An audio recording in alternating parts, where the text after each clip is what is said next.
ነበረ። እርሱም በዚህ ወደ ኢየሱስ መጥቶ መምህር ሆይ እግዚአብሔር ከእርሱ ጋር ከሆነ በቀር አንተ የምታደርጋቸውን እነዚህ ምልክቶች ሊያደርግ የሚችል የለምና መምህር ሆነ ከእግዚአብሔር ዘንድ እንደመጣ እናውቃለን አለው። ኢየሱስም መልሰው እውነት እውነት እልሃለሁ ሰው ዳግመኛ ካልተወለደ በቀር የእግዚአብሔርን መንግሥት ሊያይ አይችልም አለው። ኒቆዲሞስም ሰው ከሸመገለ በኋላ እንዴት ሊወለድ ይችላል? ሁለተኛ ወደ እናቱ ማኅፀን ገብቶ ይወለድ ዘንድ ይችላልን? አለው። ኢየሱስም መለሰ እንዲህ ሲል እውነት እውነት እልሃለሁ ሰው ከውኃና ከመንፈስ ካልተወለደ በቀር ወደ እግዚአብሔር መንግሥት ሊገባ አይችልም።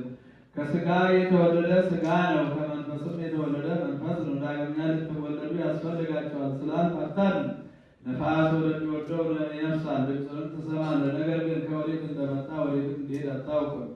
ከመንፈስ የተወለደ ሁሉ እንዲሁ ነው። ኒቆዲሞስም መልሶ ይህ እንዴት ሊሆን ይችላል አለ። ኢየሱስም መልሶ እንዲህ አለ አንተ የእስራኤል መምህር ስትሆን ይህን አታውቅምን? አለው። እውነት እውነት እልሃለሁ የምናውቀውን እንናገራለን፣ ያየነውንም እንመሰክራለን፣ ምስክርነታችንን አትቀበሉም።